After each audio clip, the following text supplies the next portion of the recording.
नमस्कार विद्यार्थी मित्रांनो, युवर ऑनलाईन गुरुजी या यूट्यूब चॅनलमध्ये तुम्हा सर्वांचं स्वागत। तर या व्हिडिओमध्ये आपण समांतर रेषा व छेदिका व त्यामुळे होणारे कोन यांचा अभ्यास करणार आहोत। जर आणखीही तुम्ही माझ्या चॅनलला सबस्क्राइब केलेले नसेल तर खाली दिलेल्या सबस्क्राइब बटनाला क्लिक करा व त्यासमोरील बेल आयकॉनला दाबायला विसरू नका। चला तर मग पाहूयात समांतर रेषा व छेदिका। मग आता समांतर रेषा कशाला म्हणायचं तर एकाच प्रतलात असणाऱ्या अशा दोन रेषा ज्या एकमेकींना छेदत नाहीत अशा रेषांना समांतर रेषा म्हणायचं आहे। आता उदाहरणात पाहूयात। तर या ठिकाणी दोन रेषा काढलेल्या आहेत, एक आहे रेषा यम आणि एक आहे रेषा यन। आता या दोन्ही रेषा जर आपण पाहिल्या तर या रेषा एकमेकांना छेदत नाहीत सध्या तरी, पण समजा या रेषा अशाच जरी पुढे वाढत गेल्या, म्हणजे ही रेष अशी पुढे इकडे वाढत गेली, ही रेष अशी इकडे वाढत गेली, तरी देखील त्या कुठेच एकमेकीला छेदणार नाहीत। म्हणजे अशा प्रकारच्या रेषा ज्या कधीच एकमेकांना छेदत नाहीत तशा रेषांना समांतर रेषा म्हणतात। मग या ठिकाणी रेषा यम आणि रेषा यन या दोन रेषा काय आहेत, समांतर आहेत। मग दोन समांतर रेषा दाखवण्यासाठी अशा प्रकारच्या चिन्हाचा उपयोग करतात, म्हणजे दोन उभ्या रेषा दाखवल्या जातात। मग आता या ठिकाणी रेषा यम आणि रेषा यन या दोन समांतर रेषा आहेत, हे दाखवण्यासाठी काय करायचं, इथं रेषा यम समांतर रेषा यन, म्हणजे दोन रेषा समांतर आहेत हे दाखवण्यासाठी अशा प्रकारे चिन्हाच्या सहाय्याने ते लिहिलं जातं। मग आता या ठिकाणी तीन आकृत्या दिलेल्या आहेत, या तिन्ही आकृत्यामध्ये जर आपण पाहिलं तर काही रेषा दिलेल्या आहेत। मग आता या रेषापैकी समांतर रेषा कोणत्या आहेत आणि ज्या समांतर नाहीत अशा असमांतर रेषा कोणत्या आहेत ते पहा। आता इथं जर आकृतीत आपण पाहिलं तर पहिल्या आकृतीमध्ये जर पाहिलं तर रेषा पी आणि रेषा क्यू या दोन रेषा आहेत। या दोन्ही रेषा सध्या तरी एकमेकाला छेदत नाहीत, पण समजा या रेषा वाढत गेल्या तरी देखील त्या कुठेही एकमेकीला छेदणार नाहीत। मग अशा प्रकारच्या रेषांना आपण काय म्हणतो, समांतर रेषा म्हणतो। पी आणि क्यू या समांतर रेषा आहेत। पण इथं जर आपण दुसऱ्या आकृतीमध्ये बघितलं तर रेषा एक्स आणि रेषा वाय ह्या एकमेकीला छेदलेल्या नाहीत, परंतु जर या रेषा अशाच प्रकारे पुढे वाढत गेल्या तर या कुठे ना कुठे एकमेकीला काय करणार आहेत, छेदणार आहेत। मग जर एखाद्या रेषा एकमेकीला छेदणार असतील तर अशा प्रकारच्या रेषांना समांतर रेषा म्हणायचं नाही। मग या ठिकाणी एक्स आणि वाय या रेषा समांतर आहेत का, तर नाही। मग दुसरं उदाहरण आहे, त्याच्या पुढचं ए आणि बी या दोन रेषा इथे दिलेल्या आहेत। या देखील रेषा आपण जर वाढवून बघितल्या तर त्या काय होतात, कुठं ना कुठं एकमेकींना छेदतात। मग या रेषा देखील समांतर रेषा नाहीत। मग समांतर रेषा कशाला म्हणायचं तर एकाच प्रतलातील रेषा ज्या एकमेकींना कधीच छेदत नाहीत अशा प्रकारच्या रेषांना समांतर रेषा असं म्हणायचं आहे। आता पाहूया छेदिका म्हणजे काय। तर मग छेदिका कशाला म्हणायचं आहे, एखादी रेषा जेव्हा दोन रेषाला दोन भिन्न बिंदूमध्ये छेदते तेव्हा त्या रेषेला त्या दोन रेषांची छेदिका असे म्हणतात। उदाहरणाच्या सहाय्याने या ठिकाणी समजून घेऊयात। तर पहा, या ठिकाणी रेषा पी आहे आणि दुसरी रेषा आहे रेषा क्यू। या दोन रेषांना रेषा यम ने छेदले आहे आणि ते कुठे छेदले आहे, एक आहे बिंदू एक्स वर आणि एक आहे बिंदू वाय वर।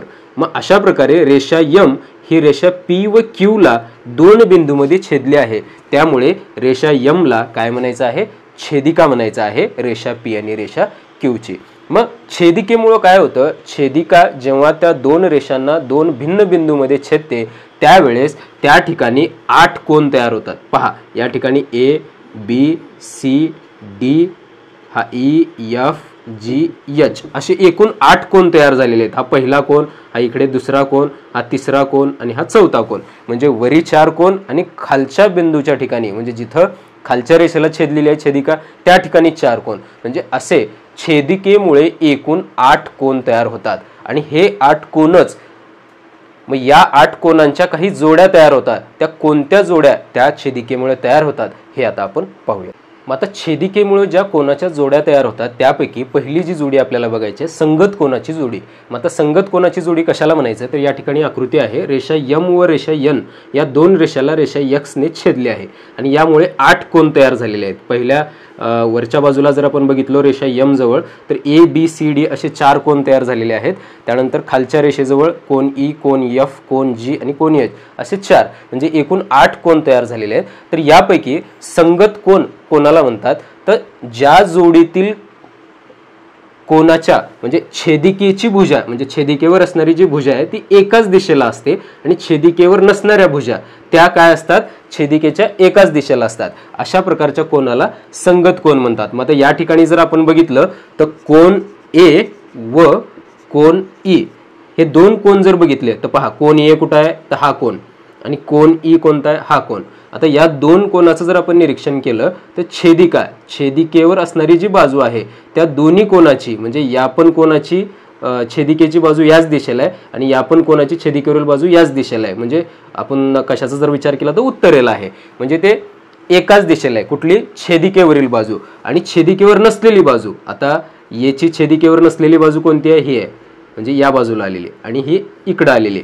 मग या दोन बाजू देखील या दोन्ही कोनाच्या काय आहेत, छेदिकेच्या एकाच दिशेला आहेत.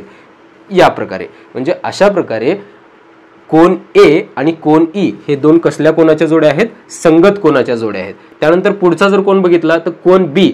आता या कोन बी शी संगत कोन करणारा दुसरा कोन कोणता आहे, तर पहा ए सारखाच अगदी याला कोण होता, संगत कोन ई होता.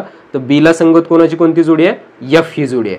म्हणजे या ठिकाणी कोन बी व कोन एफ हे काय आहे, संगत कोनाची जोडी आहे. आता अशाच प्रकारे जर आपण डी कोनाचा विचार केला तर डी ला कोणती जोडी आहे संगत कोनाची. आता या ठिकाणी बघितलं तर छेदिकेवरील जी बाजू आहे त्याची दिशा आता बघा खालच्या बाजूला आहे, दक्षिणेला आहे. म्हणजे डीचं कोन डी जर आपण घेतला तर ती खालची बाजू आहे आणि कोन एच जर घेतलं तर त्याला देखील छेदिकेची बाजू खालच्याच बाजूला आहे. म्हणजे डी आणि एच हे काय आहे, कोन डी व कोन एच हे काय आहे, संगत कोनाची तिसरी जोडी आहे जी या आकृतीवरून आपल्याला मिळते. आणि जी चौथी जोडी आहे कोन सी व कोन जी ही संगत कोनाची चौथी जोडी आहे. म्हणजे एखाद्या छेदिकेमुळे दोन रेषेला जेव्हा एखादी छेदिका छेदते त्यावेळेस त्या ठिकाणी संगत कोनाच्या एकूण 4 जोड्या तयार होतात. संगत कोनाच्या एकूण किती जोड्या तयार होतात, 4 जोड्या तयार होतात. हे आपल्याला माहित असणं गरजेचं आहे. किंवा परीक्षेमध्ये जर आपल्याला प्रश्न विचारला की एखाद्या छेदिकेमुळे दोन रेषेला जेव्हा एखादी छेदिका छेदते त्यावेळेस संगत कोनाच्या एकूण किती जोड्या तयार होतात, तर त्यावेळेस आपल्याला सांगता आलं पाहिजे की दोन रेषांना जेव्हा एखादी छेदिका छेदते त्यावेळेस संगत कोनाच्या एकूण 4 जोड्या तयार होतात. तर हे झालं संगत कोन. आता संगत कोनाचं आणखीन एक गुणधर्म म्हणजे काय, तर संगत कोनाच्या ज्या जोड्या असतात त्या कोनाचं माप हे सारखं असतं. म्हणजे कोन ए चं जर माप 45 अंश असेल तर कोन ई चं माप किती असणार आहे, त्याचं माप देखील 45 अंशच असणार आहे. कारण कोन ए आणि कोन ई हे दोन काय आहेत, संगत कोन आहेत आणि संगत कोनाच्या मापाची बेरीज ही किती असते, सारखीच असते. मग या ठिकाणी कोन ए चं माप 45 अंश आहे तर कोन ई चं माप देखील किती असणार आहे, 45 अंश इतकं असणार आहे. हा गुणधर्म देखील आपल्याला लक्षात ठेवायचा आहे जेणेकरून यावर आधारित संगत कोनावर आधारित जर प्रश्न आला तर त्याचं उत्तर आपल्याला काढता यावं. तर अशा प्रकारे आपण संगत कोनाच्या जोड्याची मापं देखील काढू शकतो. यानंतर कोनाची जी दुसरी जोडी आहे ती आहे आंतरकोन. आंतरकोन कशाला म्हणतात ते आता पाहू. आता आंतरकोन कोणाला म्हणतात, तर ज्या जोडीतील कोन हे दिलेल्या दोन रेषाच्या आतील बाजूस असतात आणि छेदिकेच्या एकाच बाजूस असतात. म्हणजे आता उदाहरणार्थ या आकृतीमध्ये जर आपण पाहिलं तर दोन रेषाच्या आतील, आता दोन रेषा कोणत्या आहेत, एक आहे रेषा यम आणि एक आहे रेषा यन. आता या दोन रेषाच्या आतील बाजूस कोन कोणते आहेत, तर या ठिकाणी कोन सी एक आहे, कोन डी एक आहे, कोन ई एक आहे आणि कोन एफ. म्हणजे असे 4 कोन हे कुठे आहेत, या दोन रेषाच्या आतील बाजूत आहेत. मग ज्या जोडीतील कोन जे दोन रेषाच्या आतील बाजूमध्ये असतात आणि छेदिकेच्या एकाच बाजूस असतात. मग आता छेदिका जर आपण बघितलं, छेदिका एक्स आहे, त्या छेदिकेच्या एकाच बाजूस म्हणजे एकतर डावी बाजू असेल किंवा उजवी बाजू असेल. मग आता डाव्या बाजूचे कोन आहेत जे आतल्या बाजूत आहेत, एक आहे कोन सी व कोन ई. हे एका छेदिकेच्या एकाच बाजूस आणि आतल्या बाजूस आहेत. मग ते कोन सी व कोन ई आणि दुसरा कोन डी व कोन एफ. मग अशा प्रकारे ज्या कोनाची जोडी ही दोन रेषेच्या आतील बाजूस असते व छेदिकेच्या एकाच बाजूस असते अशा प्रकारच्या कोनाला आंतरकोन असे म्हणतात. मग या ठिकाणी जर आपण पाहिलं तर कोन सी व कोन ई हे काय आहे, एक आंतरकोनाची जोडी आहे आणि या आकृतीमधील कोन डी व कोन एफ ही दुसरी आंतरकोनाची जोडी आहे. म्हणजे दोन रेषांना जेव्हा एखादी छेदिका छेदते त्यावेळेस आंतरकोनाच्या फक्त 2च जोड्या तयार होतात. जसं आपण संगत कोनाच्या पाहिला, संगत कोनाच्या तिथे 4 जोड्या तयार झाल्या होत्या, पण जर आंतरकोनाच्या बाबतीत विचार केला तर आंतरकोनाच्या 2च जोड्या त्या ठिकाणी दोन रेषेला छेदिकेने छेदल्यानंतर तयार होतात. ठीक आहे, तर अशा प्रकारे हे झालं आंतरकोन. आता आंतरकोनाचा गुणधर्म जर आपण पाहिला तर आंतरकोनामध्ये जे दोन कोन असतात त्या दोन कोनाची बेरीज ही 180 अंश असते. मग या ठिकाणी आपण पाहिलं तर कोन सी अधिक कोन ई बरोबर 180, म्हणजे मापकोन सी आणि मापकोन ई म्हणजे या दोन कोनाची बेरीज, आंतरकोनाची बेरीज किती असते? 180 अंश इतकी असते. आणि दुसरी जर जोडी आपण पाहिलं तर मापकोन डी अधिक मापकोन एफ बरोबर त्यांची देखील बेरीज किती असते? 180 अंश इतकी असते. म्हणजे जसं आपण संगत कोनाच्या बाबतीत बघितलं, संगत कोनाच्या मापाची बेरीज ही काय असते? सारखी असते. तशाच प्रकारे आंतरकोनाच्या बाबतीत जर विचार केला तर आंतरकोनाच्या मापाची बेरीज ही किती असते? 180 अंश इतकी असते. तर हे झालं संगत कोन आणि आंतरकोन. आता तिसरा प्रकार आपण पाहूयात, व्युत्क्रम कोन म्हणजे काय. आता व्युत्क्रम कोन कशाला म्हणायचं? तर व्युत्क्रम कोन आधीचं आपण बघितलं, संगत कोन आणि आंतरकोन जर बघितलं तर छेदिकेच्या एकाच दिशेच्या बाबतीत तयार होणारे कोन आपण पाहिलेले होते. पण या ठिकाणी जेव्हा व्युत्क्रम कोनाचा विचार केला जातो, व्युत्क्रम कोन हे छेदिकेच्या उलट बाजूचे, म्हणजे जर एक कोन इकडच्या बाजूचा असेल तर व्युत्क्रम कोनचा जोडीतील दुसरा कोन हा दुसऱ्या बाजूचा असतो. उदाहरण आपण पाहूयात. तर या ठिकाणी व्युत्क्रम कोन जर पाहिला तर हा डी जर आपण कोन पाहिला तर डी चा व्युत्क्रम कोन कोण आहे? एफ आहे. मग हा डी आणि एफ, कोन डी आणि कोन एफ हे दोन काय आहेत? व्युत्क्रम कोन आहेत. तर त्याच प्रकारे कोन ए आणि कोन जी हे देखील दोन व्युत्क्रम कोन आहेत. मग आता हे दोन वेगवेगळ्या प्रकारचे व्युत्क्रम कोन आहेत. व्युत्क्रम कोनाचे दोन प्रकार आहेत. एक आहे आंतर व्युत्क्रम कोन आणि दुसरा आहे बाह्य व्युत्क्रम कोन. आता या दोन्हीमध्ये काय फरक आहे?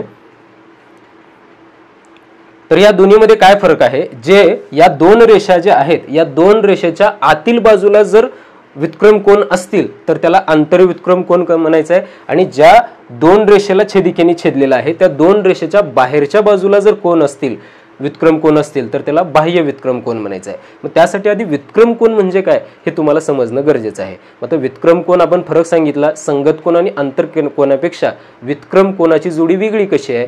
तर संगत कोन आणि आंतरकोन हे छेदिकेच्या एकाच बाजूला असतात, तर व्युत्क्रम कोन हे उलट बाजूला असतात. म्हणजे जोडीतील एक कोन जर छेदिकेच्या एका बाजूला असेल तर जोडीतला दुसरा कोन हा उलट बाजूला असतो. मग या ठिकाणी आपण जर पाहिलं तर व्युत्क्रम कोन जे आंतरव्युत्क्रम कोन आहे तो दोन्ही रेषेच्या मधल्या बाजूला, आता मधल्या बाजूला हे चार कोन आहेत. मधल्या बाजूला किती कोन आहेत? हे चार कोन आहेत. आता या चार कोनापैकी हा डी रेषेच्या इकडच्या बाजूचा कोन डी आणि या छेदिकेच्या इकडच्या बाजूचा कोन एफ, हे जे दोन कोन आहेत हे आंतरव्युत्क्रम कोन आहेत, कारण हे त्या दोन रेषेच्या आतल्या बाजूला आणि छेदिकेच्या उलट दिशेला आहेत. ठीक आहे. तर हे झालं कोन डी व कोन एफ.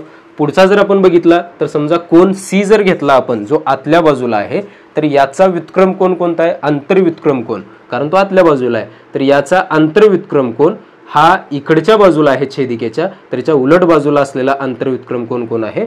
कोन ई. तर हे झालं आंतरव्युत्क्रम कोन. आता बाह्य व्युत्क्रम कोन जर आपण पाहिला तर त्या ज्या दोन रेषा आहेत त्याच्या बाहेरचे कोन. आता बाहेरचे कोन आहेत आपले चार कोन तर इथे संपलेले आहेत, म्हणजे आतल्या बाजूचे आपण चारही कोन घेतलेले आहेत. आता बाहेरच्या बाजूला कोण राहिलं? कोन ए, बी, कोन जी आणि कोन एच असे चार कोन राहिलेले आहेत. आता यापैकी कोन ए जर आपण घेतला तर या कोन ए चा बाह्य व्युत्क्रम कोन कोण आहे?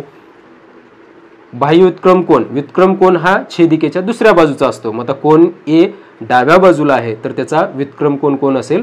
कोन जी, जो छेदिकेच्या उजव्या बाजूला, कोन जी. पहा, म्हणजे कोन ए व कोन जी हे काय आहेत? बाह्य व्युत्क्रम कोन आहेत. आणि दुसरा जर आपण बघितला तर कोन बी.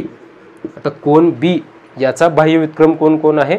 हा उजव्या बाजूला आहे, तर याच्या रेषेच्या बाहेरचा कोन एच हा काय आहे? बाह्य व्युत्क्रम कोन आहे. तर अशा प्रकारे व्युत्क्रम कोन म्हणजे दोन रेषेला जेव्हा एखादी छेदिका छेदते त्यावेळेस त्या ठिकाणी चार व्युत्क्रम कोनाच्या जोड्या तयार होतात, ज्यापैकी दोन जोड्या या आंतरव्युत्क्रम कोन असतात जे आतल्या बाजूस असतात आणि दोन जोड्या या बाहेरच्या बाजूस असतात, ज्यांना बाह्य व्युत्क्रम कोन असे म्हणतात. मग आता बाह्य व्युत्क्रम कोन आणि आंतरव्युत्क्रम कोन, मग याला आपण एकत्रित व्युत्क्रम कोन म्हणूयात. मग आता व्युत्क्रम कोनाचा गुणधर्म काय? तर व्युत्क्रम कोनाच्या ज्या जोड्या असतात त्या जोडीतील जे कोन असतात त्या कोनाच्या मापाची बेरीज ही सारखी असते. ज्याप्रमाणे आपण संगत कोनाचं पाहिलं, संगत कोनातील कोनाच्या मापाची बेरीज ही सारखी असते, तशी व्युत्क्रम कोनाच्या मापाची बेरीज देखील सारखी असते. उदाहरण जर आपण पाहिलं, समजा कोन डी म्हणजे मापकोन डी बरोबर जर 30 अंश असेल तर मापकोन एफ बरोबर किती असेल, तर मापकोन एफ बरोबर देखील किती असणार आहे, 30 अंशच असणार आहे. कारण व्युत्क्रम कोनाच्या जोडीतील कोनाच्या मापाची बेरीज ही कशी असते, सारखीच असते. अशा प्रकारे छेदिका जेव्हा दोन रेषेला छेदते त्या ठिकाणी ज्या कोनाच्या वेगवेगळ्या जोड्या तयार होतात त्यापैकी पहिला होता संगत कोन, दुसरा होता आंतरकोन आणि तिसरा होता व्युत्क्रम कोन. व्युत्क्रम कोन परत दोन प्रकारचे आहेत, एक आंतरव्युत्क्रम कोन आणि एक बाह्य व्युत्क्रम कोन. तर अशा प्रकारे आपण या तिन्ही प्रकारच्या जोड्या व त्यांचे गुणधर्म देखील पाहिलेले आहेत. तर यावर आधारित परीक्षेमध्ये कशा प्रकारचे प्रश्न विचारले जातात त्याची काही उदाहरणे आता आपण पाहूयात. तर पहा, या ठिकाणी एक उदाहरण आहे. रेषा ए समांतर रेषा बी आणि रेषा सी ही छेदिका आहे, तर x बरोबर किती. मग या ठिकाणी आकृती दिलेली आहे, आकृतीचं आपण निरीक्षण करून घेऊयात. तर रेषा ए आणि रेषा बी या दोन रेषा एकमेकीला समांतर आहेत म्हणले, जे आपल्याला उदाहरणामध्ये सांगितलेलं आहे. आणि रेषा सी जी आहे ही काय आहे, त्या दोन रेषेची छेदिका आहे. मग आता आपल्याला माहिती आहे छेदिकेमुळे 8 कोन त्या ठिकाणी तयार होतात आणि त्या कोनाच्या वेगवेगळ्या जोड्या तयार होतात. मग या ठिकाणी जर आपण आकृतीचं निरीक्षण केलं तर या कोनाची मापं या ठिकाणी दिलेली आहेत. म्हणजे या ठिकाणी हा जो कोन आहे आणि हा कोन, याचं 7x असं माप दिलेलं आहे आणि याचं 3x असं माप दिलेलं आहे. मग आपण या जर जोड्याचं निरीक्षण केलं, या दोन कोनाचं निरीक्षण केलं तर आपल्याला लक्षात येईल की या दोन जोड्या काय आहेत, रेषा ए आणि रेषा बी या दोन्हीच्या आतमध्ये आहेत आणि त्या एकाच दिशेला आहेत. मग एकाच दिशेला आणि आतमध्ये असतील तर त्याला आंतरकोन असं म्हणतात. म्हणजे हे दोन कोन आंतरकोनाच्या जोड्या आहेत. मग आता आंतरकोनाचा एक गुणधर्म आपल्याला माहिती आहे, तो काय आहे, तर आंतरकोनाच्या मापाची बेरीज 180 अंश असते. मग या ठिकाणी एकाचं माप आपल्याला माहित आहे 7x आहे आणि दुसऱ्याचं माप आहे 3x. त्या दोन्हीची बेरीज किती व्हायला पाहिजे, 180 अंश इतकी व्हायला पाहिजे. मग आपण बेरीज जर केलो 7x अधिक 3x किती झालं, एकूण 10x झालं, 180. आता x हा इथं गुणाकारात आहे, x इथंच राहील आणि 10 हा भागाकारात जाईल पलीकडे. हा 10 जर आपण जर 180ला भागातला, हा 0 कटला, हा 0, आता राहिलं काय, फक्त 18. म्हणजे x बरोबर किती आलं, उत्तर 18 आलं. आहे का इथं पर्यायामध्ये उत्तर, तर पहा 180 अंश, 54, 18 आणि 126. आता हे जे 18 आहे हे अंश आहे का, नाही. तर हे काय आहे बघा, ते दोन्ही मिळून ते माप दिलेलं होतं. x म्हणजे किती आलेलं आहे, 18 आलेलं आहे. म्हणजे या प्रश्नाचं उत्तर हे किती आहे, पर्याय क्रमांक 3 जे आहे 18. पुढचं एक उदाहरण आपण पाहूया. तर पहा, पुढचं उदाहरण आहे रेषा m समांतर रेषा l व रेषा x समांतर रेषा y असल्यास p बरोबर किती. म्हणजे काही या ठिकाणी माहिती दिलेली आहे, त्या माहितीच्या आधारे आपण आकृतीचं निरीक्षण करूयात. तर रेषा m आणि रेषा l या दोन रेषा समांतर सांगितलेल्या आहेत. रेषा x आणि y या दोन रेषा ही एकमेकांना समांतर सांगितलेल्या आहेत. तर या ठिकाणी आपल्याला p ची किंमत काढायची आहे. म्हणजे p हे काय, p या ठिकाणी जो कोन आहे त्याचं किती अंश माप आहे हे आपल्याला काढायचं आहे. तर पहा, आधी आपण काय करूयात, या ठिकाणी एका कोनाचं माप दिलेलं आहे, त्या कोनाच्या बाबतीत आपण विचार करूयात. तर या ठिकाणी हा जो कोन आहे हा 60 अंश आहे. मग आता या दिलेल्या माहितीच्या आधारे आपण जर पाहिलं तर या दोन रेषा म्हणजे या y आणि x या दोन रेषा समांतर आहेत. मग आणि l ही या दोन रेषेची छेदिका आहे. म्हणजे m ही रेष नाही असं समजूयात आपण, आणि फक्त x आणि y या दोन रेषा आहेत. l या रेषेने x y ला छेदल्यामुळं या ठिकाणी कोनाच्या 8 जोड्या तयार झाल्या इथं अशा प्रकारे. आणि मग त्यातील ह्या एका कोनाचं माप हे 60 अंश आहे. तर याचा बघा आंतरकोन आहे हा, बरोबर आहे, हा काय आहे, याचा आंतरकोन आहे. मग आंतरकोनाच्या मापाची बेरीज किती असते, 180 अंश असते. मग याचं जर 60 असेल तर काय होईल, समजा आपल्याला याचं किती आहे माहीत नाही, आपण x मानूयात. x अधिक याचं आपल्याला माहीत आहे 60, तर या दोन्हीची बेरीज किती व्हायला पाहिजे, 180 अंश व्हायला पाहिजे. मग x बरोबर 180 वजा 60, तर x बरोबर 120. म्हणजे हा जो कोन आहे या कोनाच्या मापाची बेरीज आपल्याला मिळालेली 120. म्हणजे आंतरकोनाची बेरीज आता 180 अंश झालेली आहे. मग आता या कोनाचं आपल्याला माप मिळालेलं आहे. आता हे आपण बदलूयात, म्हणजे समांतर रेषा कोणत्या घेतल्या त्या आपण सोडूयात. आता या ठिकाणी विचार करूयात. आता या दुसऱ्या ज्या रेषा आहेत, रेषा m आणि रेषा l या दोन रेषा आहेत आणि रेषा x ही छेदिका आहे. आता ही रेष नाही असं समजूयात. मग या ठिकाणी कोणता कोन तयार झाला, हा p तयार झाला. आता p बाबतीत जर आपण विचार केला तर p हा त्या दोन रेषेच्या बाहेरच्या बाजूचा आहे. म्हणजे बाह्य व्युत्क्रम कोनाचा आपण विचार करूयात. तर p चा बाह्य व्युत्क्रम कोन कोणता येईल, तर पीचा बाह्य व्युत्क्रम कोन येईल हा वाला, ज्याचं माप आपल्याला आधीच कळालेलं आहे 120, आणि आपल्याला माहित आहे बाह्य व्युत्क्रम कोनाच्या मापाची बेरीज सारखी असते. मग जर याचं माप 120 अंश असेल तर पी म्हणजे किती असणार आहे, 120 अंश असणार आहे. तर मग या प्रश्नाचं उत्तर आहे पर्याय क्रमांक 1 जे आहे 120 अंश. म्हणजे आपल्याला त्या आकृतीचं निरीक्षण करून त्यातल्या अंतर कोण कोणते आहेत, संगत कोण कोणते आहेत, व्युत्क्रम कोण कोणते आहेत, ह्या सर्व आपल्याला ज्या गोष्टी आपण शिकलेल्या आहेत समांतर रेषा व छेदिकेमध्ये, ते त्यांचा संबंध त्या ठिकाणी लावून ती माहिती आपल्याला त्या ठिकाणी वापरायची आहे आणि त्या प्रश्नाचं उत्तर काढायचं आहे. तर अशा प्रकारे या व्हिडिओमध्ये आपण समांतर रेषा व छेदिका व त्यामुळे तयार होणाऱ्या ज्या कोनाच्या जोड्या आहेत त्यांचे गुणधर्म देखील समजून घेतलेला आहे. तर तुम्हाला हा व्हिडिओ कसा वाटला, व्हिडिओ आवडल्यास व्हिडिओला लाईक करा, चॅनलला सबस्क्राईब करा व इतरांना शेअर देखील करा. थँक्यू.